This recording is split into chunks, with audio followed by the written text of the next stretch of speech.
In the end, the ocean is a massive system of recycling of carbon, generating carbon through photosynthesis, and even the deep sea, which is often a sink for carbon, needs to recycle that into the sediments.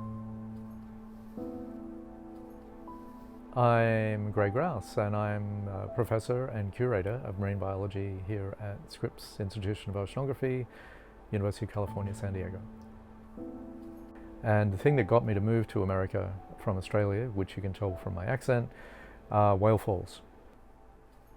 When a whale dies, where probably many people would have heard about whales stranding and ending up on a beach and then slowly rotting, and often they're taken away by the city or county, wherever they wash up.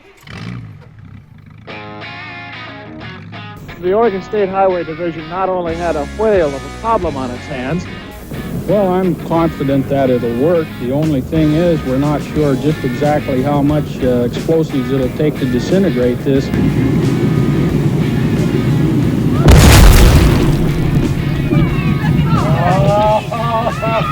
The humor of the entire situation suddenly gave way to a run for survival as huge chunks of whale blubber fell everywhere. A parked car over a quarter of a mile from the blast site was the target of one large chunk. The passenger compartment literally smashed. But that's a minority of the whales. Many would just float around for a while and eventually sink to the seafloor. And in the end, you're left with a skeleton after a few months. A discovery that happened back in the early 2000s was it was a big grey whale. They found it by accident, and it was covered with this red flower-like carpet. A worm that was discovered that could actually drill into the bone and dissolve away the matrix of the bone to actually access the collagen. So they were coming out of the bone and looked like beautiful flowers. And the name is Osedax, which means bone, and edax is devour. So they were the bone devourers. And so this was this amazing discovery in Monterey in 2002. And that got me involved from Australia because I just happened to be an expert in worms. And that started my long association with these worms, including naming them. And we've continued to study them now for the next 20 odd years.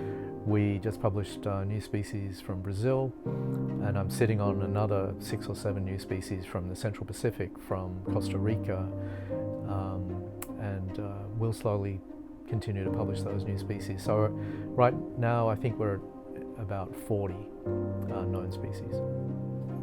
So the big question is, Osedax is anchored in the bone, and bone, the next bone, the next whale fall, the next fish skeleton could be miles away, and they can't walk there. So what they do is, like many marine invertebrates and many fish, is they spawn into the water. They're making many, many babies that will swim around in the plankton for a few weeks. If they don't find a bone, they're going to die.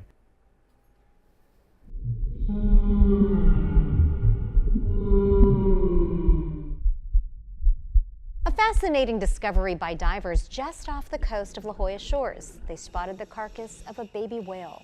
CBS 8's Steve Price spoke with 2 divers who have seen it and talked with marine experts to find out why it might have died at such a young age. The little whale, it's a calf, sadly, that probably starved to death. It will eventually be scavenged away in terms of the flesh, and the bones will sit there at 25 meters. Mostly whales at about 100 meters or deeper have had Osedax colonize them.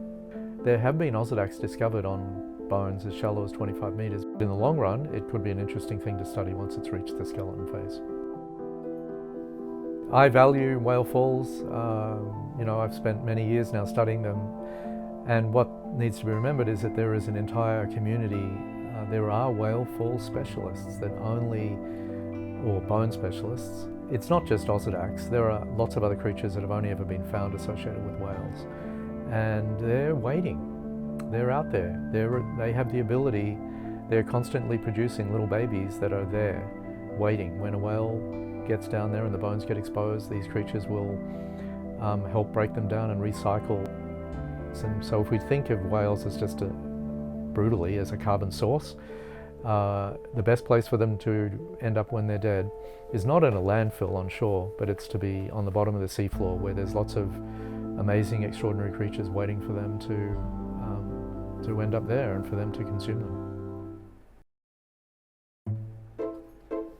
But I've been lucky to have 8 different species named for me so far.